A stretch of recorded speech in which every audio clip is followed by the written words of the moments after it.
Today we're going to fact check viral videos on travel. We might find some of those on YouTube, we might find some of them on TikTok. I want to go through these things and figure out if they actually work only sometimes or don't work at all, so don't try this at home. But some of them you might want to try at the airport. They might save you some money, they might actually get you stuck at the airport too, I don't know.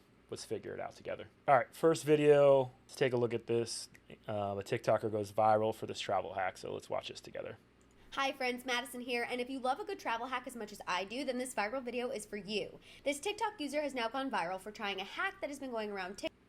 All right, so I already know what's going to happen here. I think what she's going to do is use this neck pillow, take out the pillow part of it if you can, I guess, so just use the casing and then stuff it with clothing. I've never done this. I'm sure you could get away with it, but I'm not sure what you can fit in there. As a guy, maybe 2 shirts, pair of shorts, underwear a lot, I guess, or socks if you could want to do that there. I've never done it again, but I don't know if it's beneficial for the little amount of clothing that you can do. I would like to think that this would work if you could get one of these on your way back because you bought some clothing. That might work. You had everything packed so much you don't have room for any souvenirs. As long as those souvenirs were comfortable or they were clothing, then maybe you could do this. But the problem with that would be that you can't go to the airport with a bunch of extra stuff. I guess you could in a bag and then buy one of these on your way out back to your hometown or away from vacation, back to your destination, and then rip out the filling and then fill it up with some shirts. I guess if you're buying everything at the airport, that would work as well. I've never done it. I'm not sure it would really work, but let's watch the rest of this video. TikTok, where you take a travel pillow and stuff it with some travel items to avoid an extra carry-on charge for a budget airline. This video you're seeing has over 1.3 million views. Now, as you can see, this TikTok user took some extra clothes that wouldn't fit in her backpack to put inside the pillow. Everything she wanted to bring fit except for one shirt. And in a follow-up video, she revealed that it did work, no one checked the contents of her pillow, and she also clarified that she only took a budget airline because she was only flying from the Bay Area to Las Vegas, because of course people were judging her in the comments. Either way, as an overpacker, I will be giving this travel pillow hack a go in the near future. I think it works, but I just don't think it's worth it. I mean, I don't carry neck pillows anymore. I've gone through about 3 of them, this cheap one, a turtle one, and a caribou one. And I just don't find it convenient to carry around. It's just extra, and I don't love it. So I've kind of cut it from what I bring on the plane. So for me, this one doesn't work, but I guess it works. So it works, but for me, it's not for me. This is how travel has changed for me after I turned 40. I'm over 40, so let me see if these things resonate or I feel like they work or not. Let's talk about it. So I have 0 interest in roughing it. That's true. I feel like after traveling a lot, there's no real reason to rough it. As a kid on a budget, yes, of course, you need to rough it so that you can see more of the country or extend your stay when you're on vacation. But once you have enough money to travel and travel comfortably, I don't think that this is necessarily something. I guess it is something I agree with. It's not something I would rough it anymore with. I always pay extra for the nonstop flight. This depends on your loyalty to airlines. For me, I love Delta because of the chance of getting upgraded to first class. But paying extra for a nonstop flight, not necessarily worth it if you are not strapped for time. And sometimes those layovers can be valuable as far as maybe seeing a city for a little time or at least eating or visiting somebody. So paying for the nonstop flight, unless the flight is comped by your work, starting to lean towards this more in my personal life, I think that nonstop flights are worth it if you can do it. This way you're not missing your second flight due to delays, and that's been happening a lot lately, especially in the beginning of 2026. I've become deeply loyal to comfortable shoes. Yes, for sure when you get older, you realize that you don't need dress shoes anymore, especially when you travel or even for business. A lot of people are wearing sneakers and suits, which I learned long ago. Stop carrying dress shoes when traveling. Definitely not necessary even for business. I travel with an entire pharmacy in my carry-on. I'm not on any meds. I don't really carry a pharmacy with me, so I disagree with this one. Stop pretending I want to wake up at 5 a.m. to save money and take the bus when I could easily sleep in and hire a driver. Again, if you have the money, definitely agree with this one. There's no reason to take 5 a.m. flights because they just throw you off. And you have to get there too. When you think about, oh, the flight's at 6 a.m., you're boarding at 5:15. You need to get there at least a half an hour before that. So you're looking at waking up at 3:30 to get to the airport, and then you're rushing it. You're waking up. It's hard to get back to sleep on that plane. So this one I definitely agree with. There's no real reason to save a few dollars by going so early. And I could care less about checking must see off my lists, and it's more about whether I truly enjoy myself. But sometimes are must see, so that one's tough to agree with. You sometimes don't want to go to a city that you might never return to and miss something that you must see.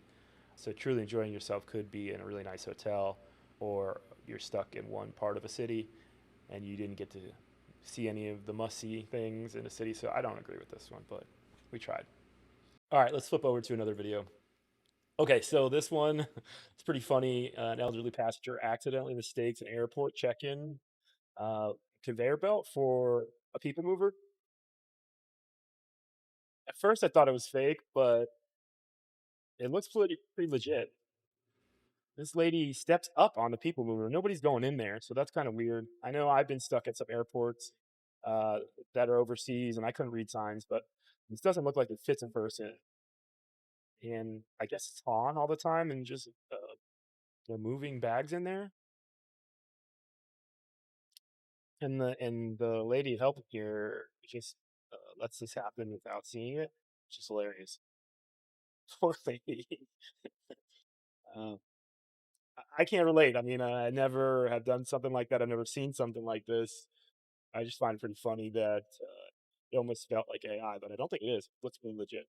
And let's flip over to one more and let's read this together to figure out whether we think they are legit or not, if they work or they'll hurt you. So this person's saying they travel solo a lot, and these are their 10 non-negotiables. Book a hotel with a bar, not just for drinking, but for built-in living room where eating alone looks chic and you can strike up combos. That's an interesting take. The hotel bar is nice. It just depends on how social you want to be. A lot of times when traveling, you might just want to have Uber Eats, or I don't even sometimes tend to want to go down to the bar to order takeaway or to go food. But if you're looking to meet people and you're traveling solo, then bar is definitely helpful. So I do agree with that. It just depends on what city you're in. If you're in the middle of nowhere, the hotel bar is going to not be the people you want to meet, or if there's not going to be anybody at the bar anyway. But I guess this could work for you. Food tour on night 1 or 2. Instant friends. Instant, so what are you doing tomorrow? This is how solo trips become social. That's a great word of advice, or I like that idea of booking a food tour so that you can get thrown into something that's boring, maybe, or touristy more so, and then you might be able to meet some people that are also bored or tourists for the day, make some friends. Land before 4 p.m. Before reading this one, I agree. Orientation in daylight as a safety system. Arriving solo at night is when mistakes happen. It's unavoidable. If it's unavoidable, always spend the cab fare, however expensive. I get it that there's a safety measure to it. It's also nice to get your bearings and be able to do things before 4 p.m., of course, so you can have dinner and then maybe tackle the next day. Of course, if you can afford it or if you can schedule it and get there before 4 p.m., of course. That sounds like a great idea. The 20-minute walk rule. Check in, drop bags, walk 20 minutes in any direction. No map, no destination, just explore. I really like this idea. I've never done it myself, but I might start doing it. But if you find your bearings, like I like to say, or figure out what's around you just by taking a walk, I love that idea. But you have to be in a good spot, right? You have to be in a city, in a great hotel location. And then this is a great idea. Walk 20 minutes in the morning or as soon as you get there. I love the idea. And then you can figure out what's around you, where people are going, what might look better at night, what's better in the daytime. Great idea. Number 5, one anchor per day, one reservation or plan. Make everything else optional. Solo travel dies under too much structure. Any travel dies under too much structure. So I agree with that. If you go with 8 people and you have so much structure, a lot of times people will go, I don't want to do this. And then the energy kind of dies from that. So I agree with this. One reservation or one plan. Make reservations. I don't know if it needs to be every day, but you can have an optional day, make a structured day and then an unstructured day. So one anchor a day is not necessary. But I agree with having structure and then open.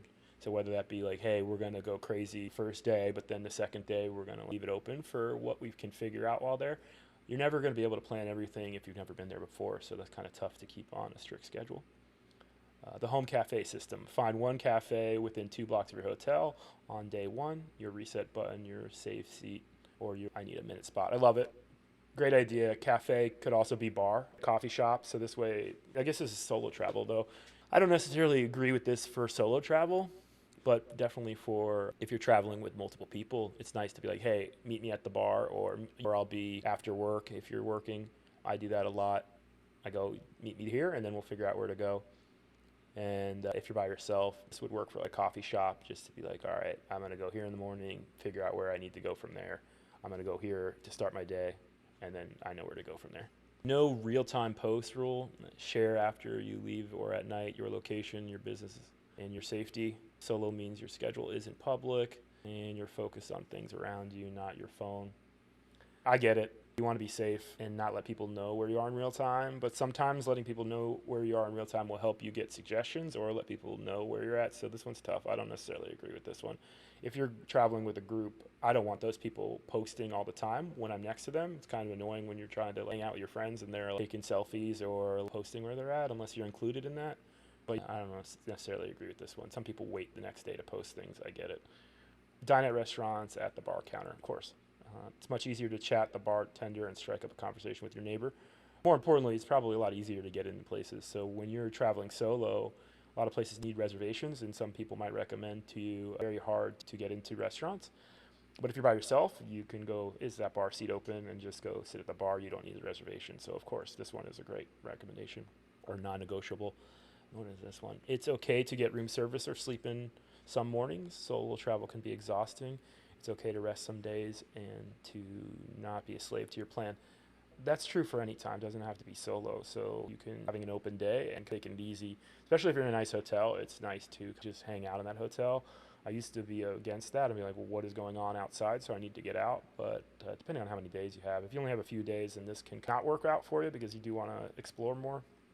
But if you have multiple days and you can afford to lose half a day or your morning plan and miss that coffee shop, or maybe it's a new coffee shop in the morning, then you sleep in, rest, and get room service. And then, what is this one? It requires 3 connections, I don't go. Oh, if it requires 3 connections, I don't go. That one's tough too, because although that sucks to have 3 connections, you might only be able to afford that. And then in one of those connections, you might have more time. So I've had multiple connections coming back from China, and we were able to explore the Great Wall during that 24-hour layover.